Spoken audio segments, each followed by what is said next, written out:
Now, where are we on this, folks? Your Honor, on December 31st, Your Honor, set this again for today for essentially a status conference, I would call it, where this case kicks off with pure tension. Judge Simpson presiding, 2 frustrated tenants, and a property that's literally falling apart. On paper, this is just another landlord-tenant dispute. In reality, it's a slow-burn courtroom showdown where frustration, health concerns, and legal responsibility collide. The tenants claim mold destroyed their belongings and endangered their kids. The landlord insists they overstayed and didn't act fast enough. Already, the judge's tone signals this won't be a sympathy session. He's here for facts, not feelings. As we dive in, notice how calmly he frames the timeline, cutting straight to accountability. This first exchange sets the tone. Procedural, yet heavy with emotional subtext. Every pause, every "Your Honor," hides real-world stress over eviction and safety. Stay sharp. The legal principle of mitigation will soon dominate everything said in this courtroom. It was brought to the court's attention that the property was uninhabitable, using that term in a general sense, and that Miss Childress and her 2 children should attempt to vacate the property sooner than the 30-day notice.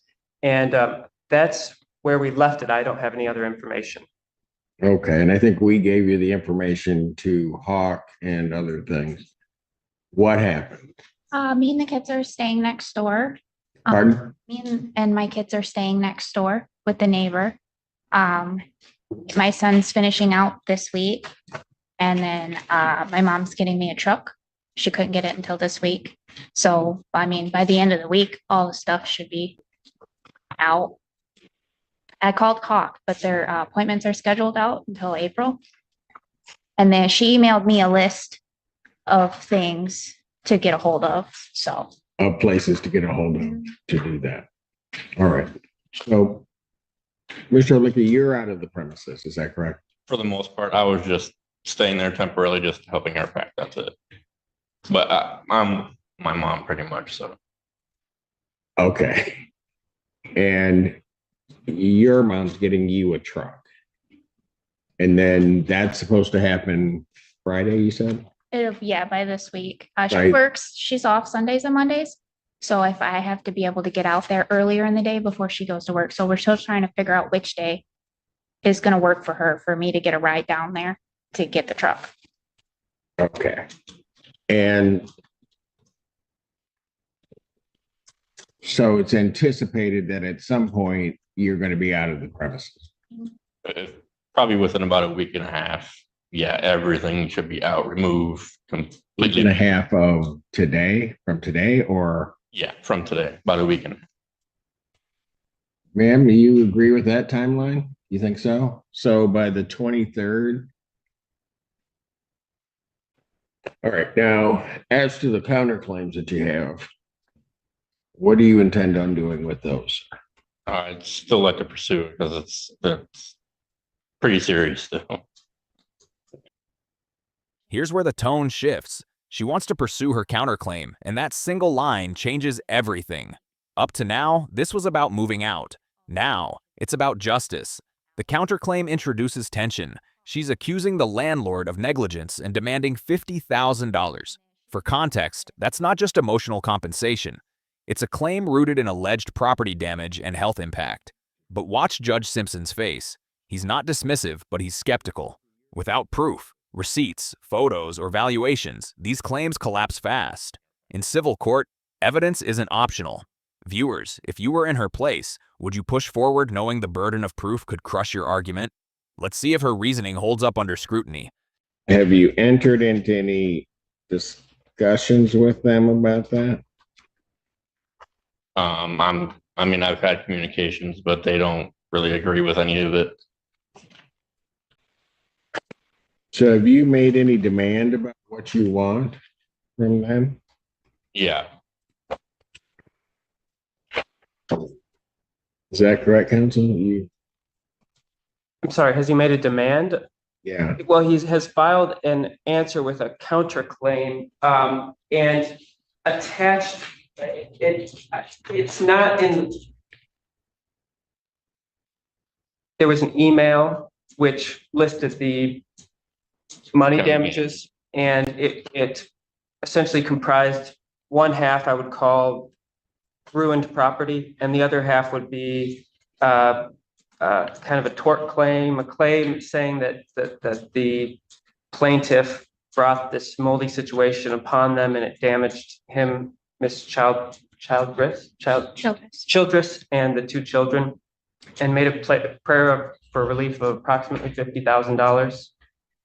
It's not, I don't know what the court's record looks like, but it was not listed in the, what I believe to be the filed supplemental answers to complaint, affirmative defenses, and counterclaim.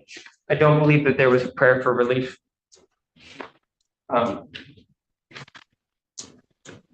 There's not a specific prayer for relief in that document. Are there photos of these items you're claiming are damaged? This is where legal reality hits. The judge asks the key question, how do I know these items even existed? It's brutal but necessary. Courts can't rely on sympathy or stories, only documentation. Without photos or receipts, everything becomes hearsay. What sounds like fairness, we lost our things, quickly turns into evidentiary failure. The tenant's vague references to toys, furniture, and carpet simply won't satisfy the standard of proof. It's a moment that exposes how personal chaos doesn't automatically translate into legal credibility. The tension here is educational. Truth in feeling versus truth in evidence. Have you ever noticed how people in court often confuse being right with being provable? That's exactly what Judge Simpson is teaching here. Cold, methodical, but fair. There's not photos of the specific items, but just from the mold specialist, he told us anything wood, stuffed animals, toys, plastics, anything that it was. I understand that part. I'm just saying. I don't have pictures of like the dresser and stuff like that. I mean, I have pictures of like the carpet and.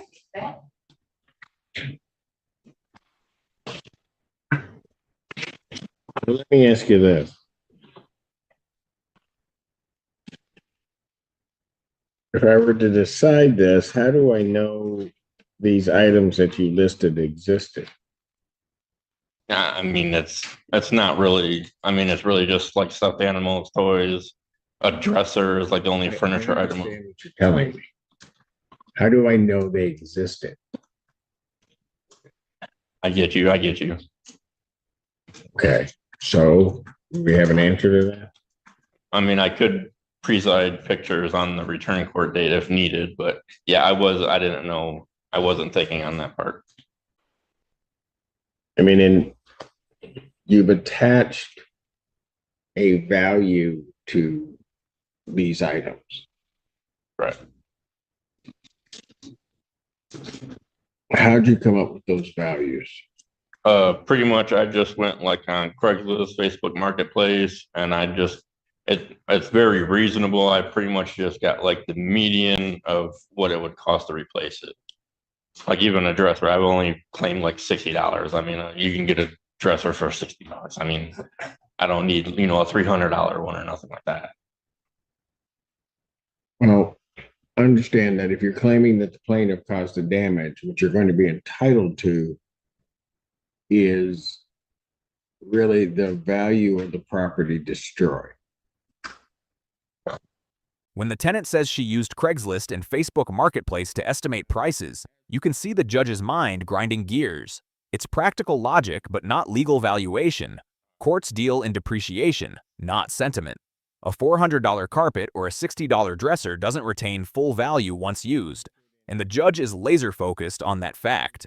He's indirectly reminding everyone that loss claims must reflect current value, not replacement fantasy. This part is fascinating because it's a teachable moment on damages. Fair market value, not emotional worth. Judge Simpson's calm but firm tone is a masterclass in financial reasoning. It's not cruelty, it's structure. You can almost hear viewers arguing in the comments already, should people get what something meant to them or what it's actually worth today? Okay. And so I think the thing you need to think about is this, that if you had a dresser that, let's say, is 10 years old, right?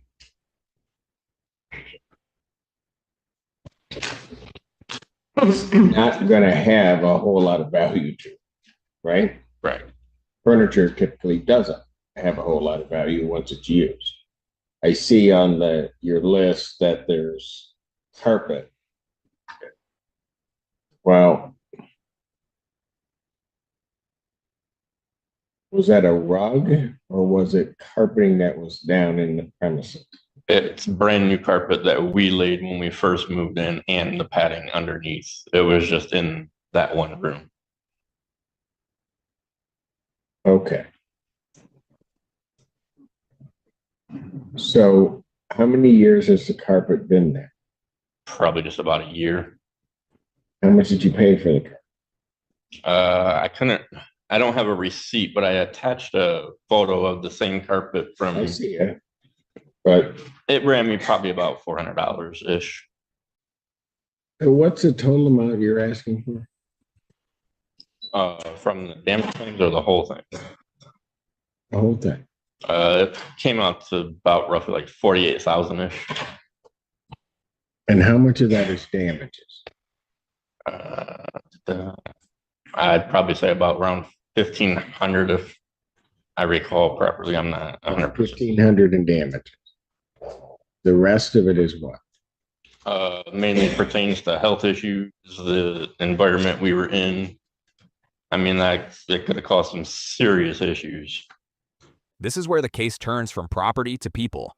The tenant raises health issues, coughing, sickness, potential long-term effects from mold. That hits harder than damaged toys or rugs. But legally, health claims demand scientific backing. The judge's response is surgical. Proof first, sympathy later. Mold cases are notoriously hard to win because causation is a nightmare. Was it the mold, seasonal illness, or something else? The tension peaks because both sides sound right in their own way. The family's fear is real. The legal bar is higher. Viewers, pause and think. If you were living in a moldy house with kids, would you wait for testing or move instantly? That's the question Judge Simpson is silently pressing here. We were trying to get mold tested as well, but according to them, if the kids came. Here's one of the things you're going to have to look at. At some point, you know that mold is there, right? Correct. And so at that point that you realize that there's something there, you can't just sit there. Oh, no. Once we noticed the mold, we've been trying to move honestly for months now. It's just because with me being self-employed and like the requirements of places, it's okay, but you can't just sit there and have damages increase. I agree with that. That's why I made the landlord. Because it's the law. You have to mitigate those damages.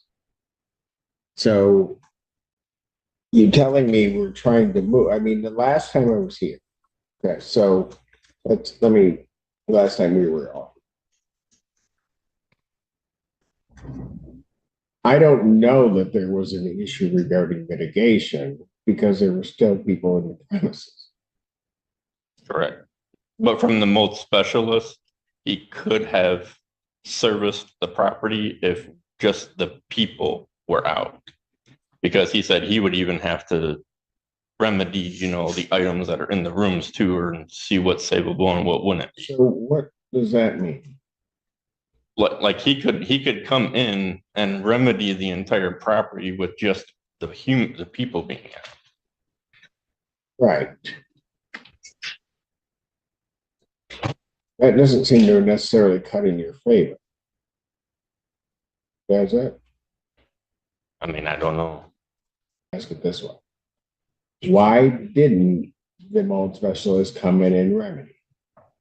Because we were still in the property.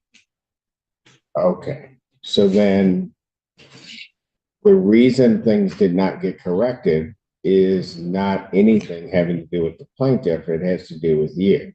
That's what I'm talking about, the mitigation. This is the core of the case, mitigation. The judge breaks it down simply. Once you know a problem exists, you must act to minimize damage.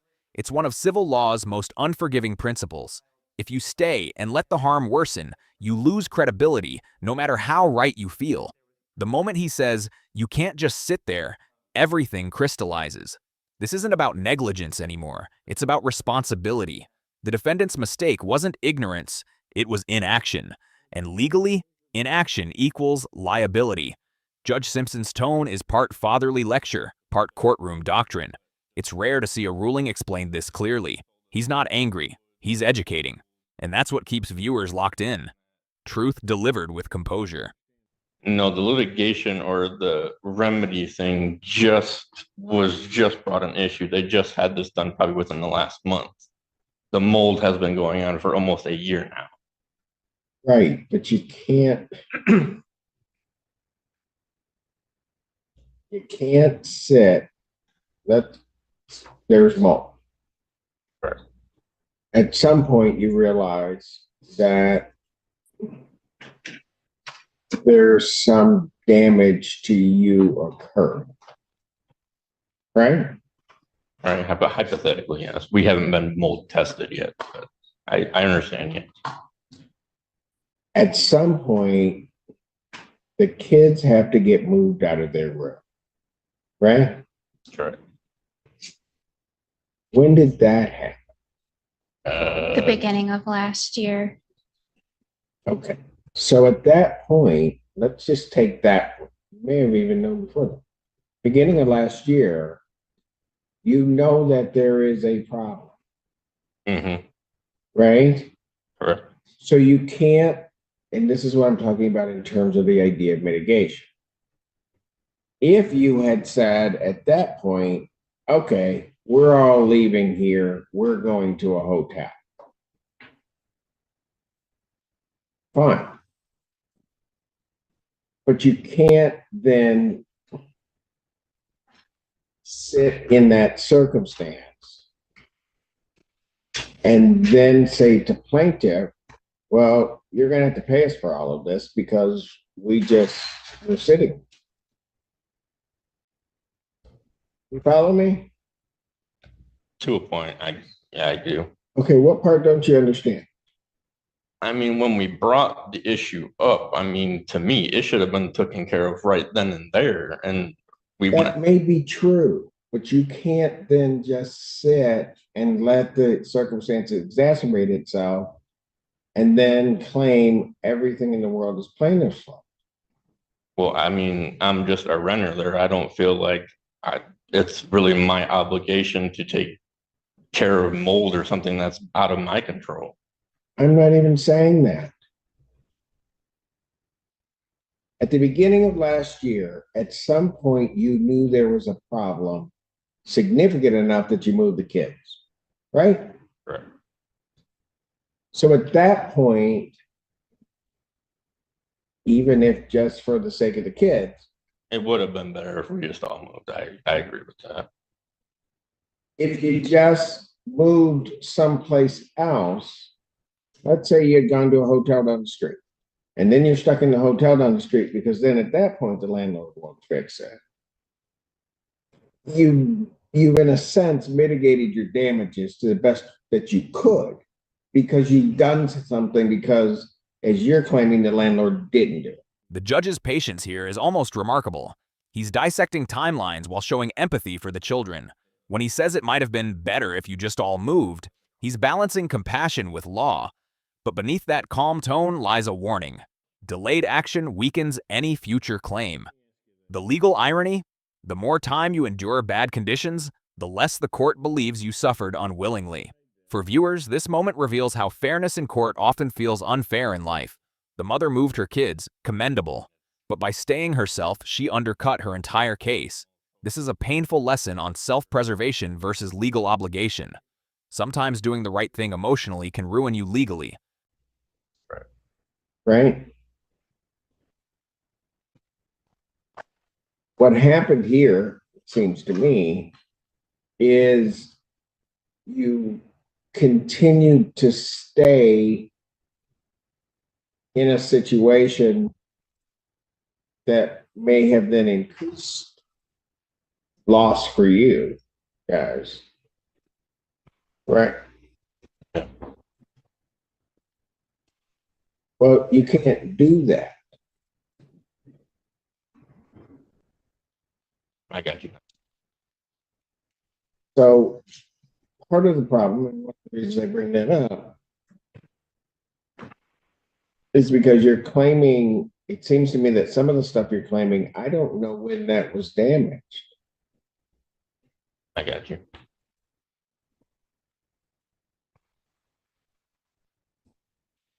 Put it another way, if you had said, this place is doing whatever, it's probably damaging all of our stuff, and you guys get yourselves out, you move to a hotel, you then get your property out as best you could, put it in storage, and then say, Mr. Landlord, you need to fix this. That's a whole different ballgame. I got it. But that's not what happened here. This is the turning point where Judge Simpson switches from listener to lecturer. He paints a hypothetical. If the tenant had moved out, protected her belongings, and then pursued damages, it would have been a whole different ballgame. That phrase alone defines this entire case. What he's saying is that intent isn't enough. Action matters. She may have been right about the mold, but she handled it wrong. It's both frustrating and enlightening. The judge's calm explanation cuts deeper than anger ever could. Viewers, this is the part that stings. How many times have people been right in theory but wrong in process? That's what destroys claims in courtrooms every day. Judge Simpson's logic here is airtight. It's not personal, it's procedural. In fact, the mitigation, so, and again, even at this point, right now, as we sit here today, you still haven't vacated the premises. My point to all of that is, and I just bring up the questions, quite frankly, that the court would be asking about the value of the property. What did you purchase it for? You know, if I had to decide this case, I have to first of all know that the property existed. Put another way, you can't all of a sudden claim landlord's responsible for the diamonds that fell through the floor because they didn't fix the mold and there was a floor on, so now the diamonds are gone. Same thing with the dresser. I have no idea whether it was there. No, I understand. Presuming that there would be one, but I don't know. Then it's going to be the condition of that dresser. So that if it was just a cardboard box that we called a dresser, that's a whole different ballgame than if I've got something that Real fancy or $1,000 dresser. It's a whole different ballgame. I understand. But that you need to understand that this is your counterclaim, and you're going to have to show that to the court. By this point, the judge's patience transforms into pedagogy. He's walking the tenant through how a judge must think: proof of ownership, proof of value, proof of loss. 3 steps, no shortcuts. He even mocks the absurdity of diamonds falling through the floor. A moment of dry humor hiding deep frustration. What he's teaching her, and us, is that every claim must survive a logic test. Did the damage happen? Can you prove it? Was it preventable? Without those, emotional truth collapses under evidentiary weight. Viewers, think of this like a legal math problem. Empathy doesn't equal compensation. It's harsh, but this is civil litigation stripped to its bones.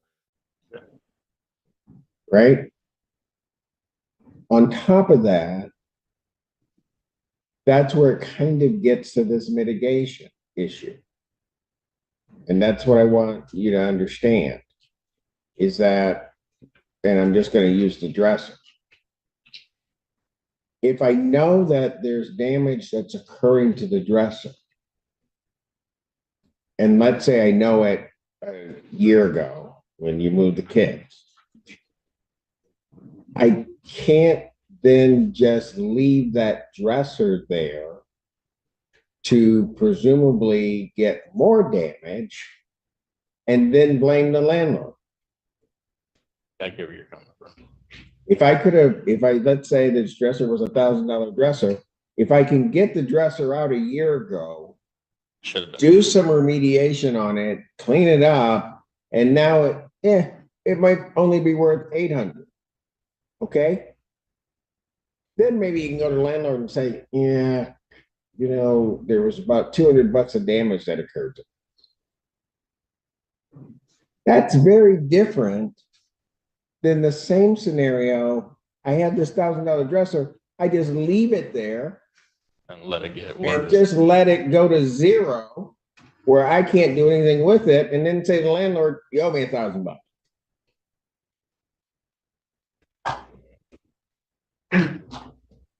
Right? I get you 100%. The other thing that you're going to have to realize is and I don't mean this badly, but it's just a state. Every man's junk is their treasure, right? There's stuff in my house that has a great deal of value to me. It has no value to anybody else. I don't know why, but it just doesn't. You're correct. So some of the stuff really, in all honesty, when you're talking furniture that's been used, Yeah. almost can have no value in a lot of ways. They're very de minimis value. Carpeting,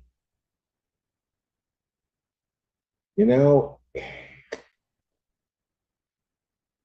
put carpeting down, paid about $400.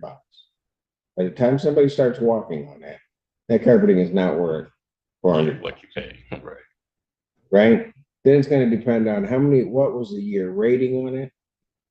How long was that carpet supposed to last? Right. What was the damage? And then understand, you're then going to get into that issue of mitigation. Now we reach forensic accounting mode. The judge turns a $400 carpet into a legal equation: value minus depreciation minus use. His logic is ruthless but precise. Once you start walking on it, it's not worth $400 anymore. That's economic reality in one line. He's also foreshadowing. Even valid claims crumble if depreciation isn't acknowledged.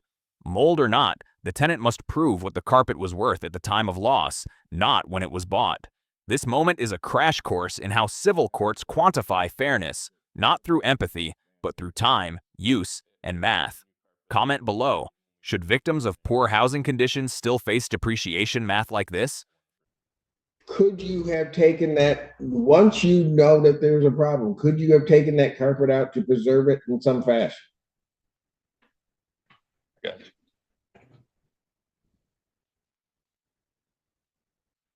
You follow me? Yes, sir. Now, what's the other part of these damages you're claiming? The bulk of it is just like the health risks that were presumed to the premises that Okay. anyone could have really gotten sick. So here's what's going to happen. Here's what's going to happen. You can go get mold tested. Right. Yeah. Once we're out of the premises, we already planned on doing that. Okay. So what are you claiming came out of this for all of it? I mean, we don't know if anything, but I mean, I've been coughing like a lot more. I mean, my kid's been. Okay, welcome to the land of COVID.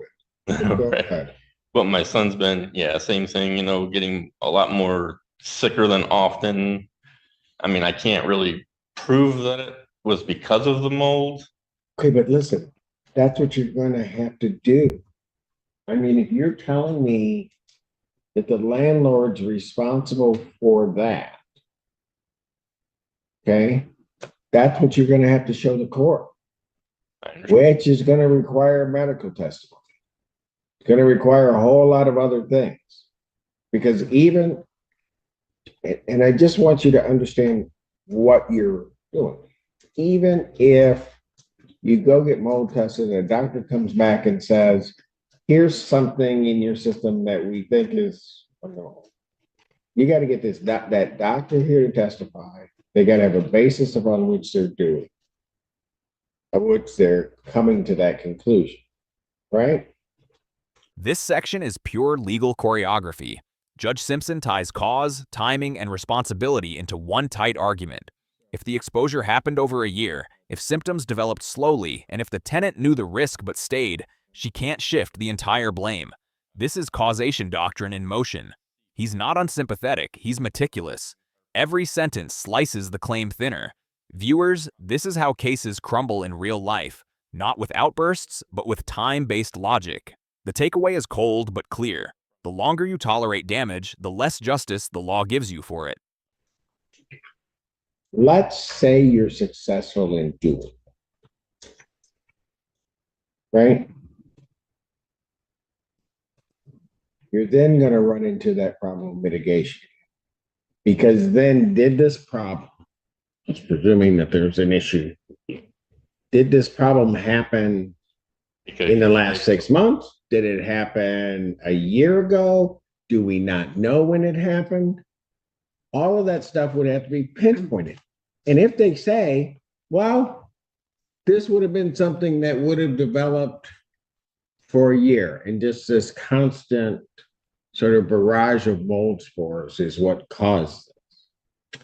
Well, then we get back to the thing a year ago. When you know the kids are being moved, why didn't you move yourself?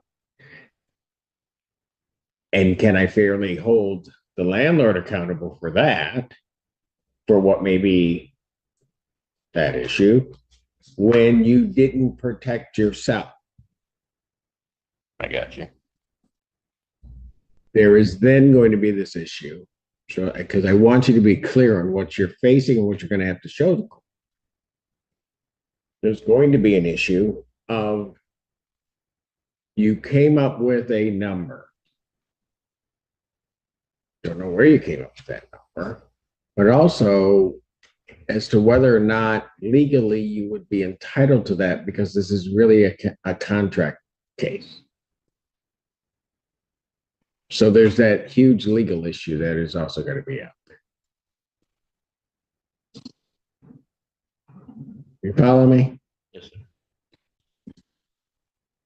So what I'm going to do is, I had this set for final settlement conference because I was hoping that we could probably get this, but I mean, things were taking their own turn wherever, so it didn't work out as I planned.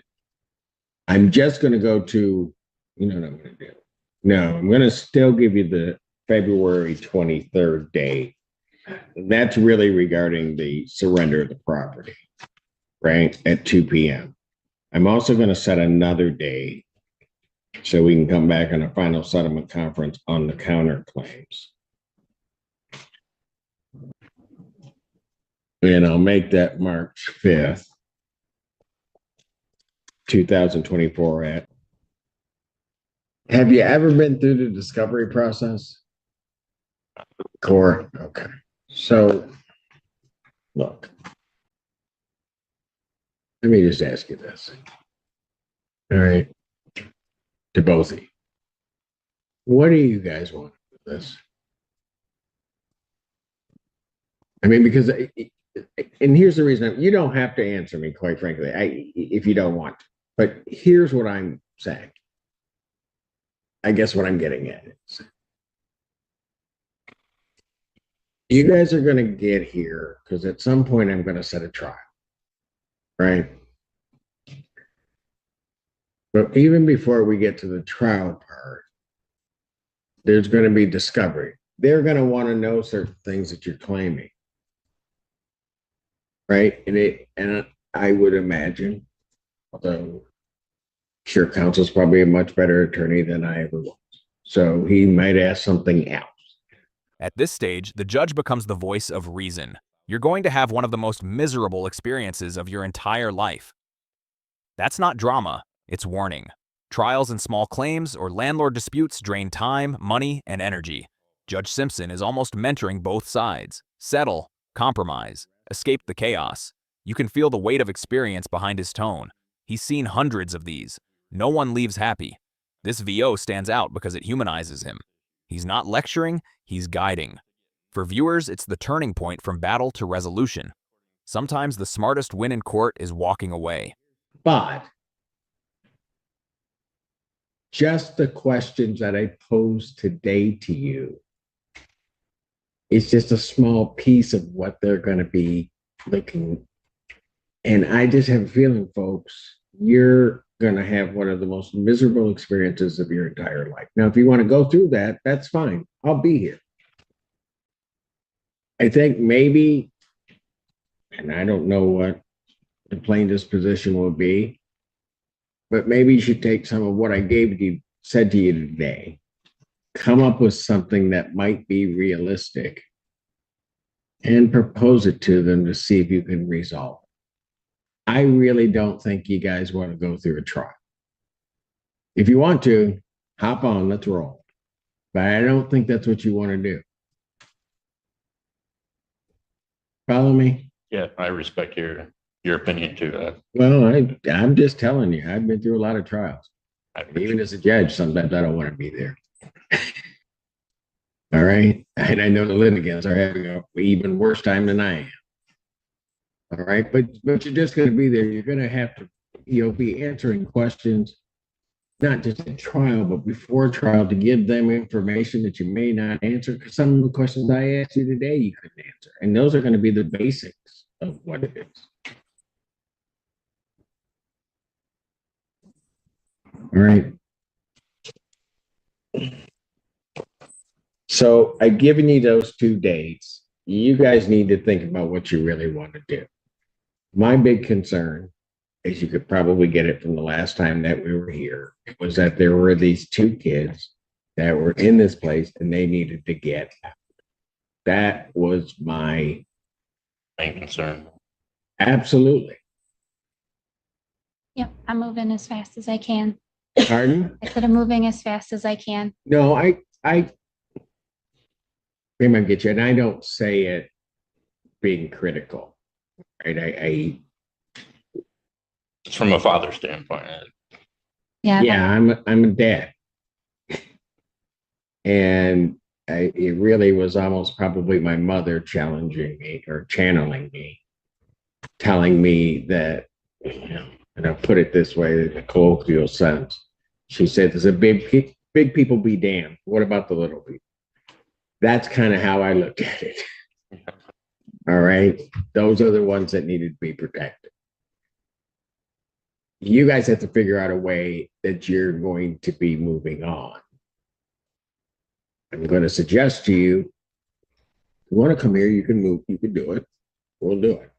But you guys just need to find a way to move on. Put this part behind you and just go about setting up your life and making sure to continue. But people don't follow my advice all the time, so that's okay. Because that's why I'm here. Okay? So we'll see you guys then. You guys think about it. All right? And then we'll come back on those 2 dates and hopefully get it. Yes, go ahead. Yes, Your Honor, there are some appliances, I don't know how many, but stoves, appliances being kept outside the property from the defendant's self-employment. And I would request that. That's going to be removed as long as with the trailer that's on there too. Thank you, Your Honor. Okay, these are not appliances in the house. This is part of what you do. Yeah, it's like in a field tucked away. He gave me permission for it, but I understand why he wants it all removed now.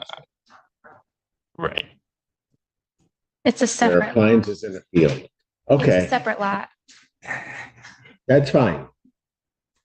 If vacating the premises means you're getting everything off of there, Correct. Thank you. including Thank you, Judge. appliances running through a field. All right. Thank you, folks. Thanks, Judge. We'll see you a couple Fridays from now. And now that is for Zoom, correct? Yeah, you can either come to the courtroom or you can do it by Zoom.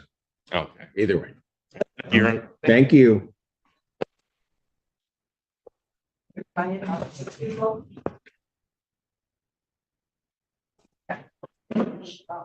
She needs to close her mouth for her to come back.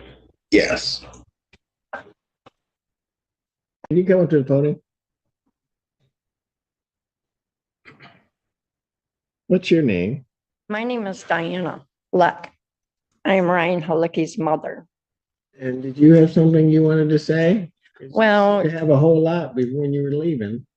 Yeah, because it just upsets me because I think it's kind of being pushed over to the material things and his property. When in reality, this issue's been going on. I understand all of that, ma'am. I've been through every one of these hearings. But one of the things is that people may not like what I say or what I'm telling somebody, I but you understand will that. always leave here in a respectful manner. I know. I have a big mouth You sometimes. do. I And apologize. that's why I could hear it. So I'm going to give you this, I'm just going to let you go with a warning this time. But if you come back and you act that way again, that gentleman behind you, that's who you'll be going with. Am I clear? Yes, sir. Thank you. You may leave. Thank you. The closing scene feels cinematic. A mother's emotional outburst, the judge's calm authority, and that razor-sharp line, "You'll be going with that gentleman behind you if you act that way again." It's order restored through discipline. Yet, beneath the firmness, you can sense genuine care. He circles back to the children, the real victims here, and reminds everyone to move forward. The courtroom tone transforms from tense to paternal. Then comes the human lesson: accountability, closure, and dignity, even in defeat. Judge Simpson balanced empathy with law, turning a chaotic mold dispute into a masterclass on evidence and mitigation. The case underscores one timeless truth: fairness requires proof. If you found this case as shocking as we did, make sure to hit that like button, share your thoughts in the comments, and don't forget to subscribe for more jaw-dropping courtroom breakdowns.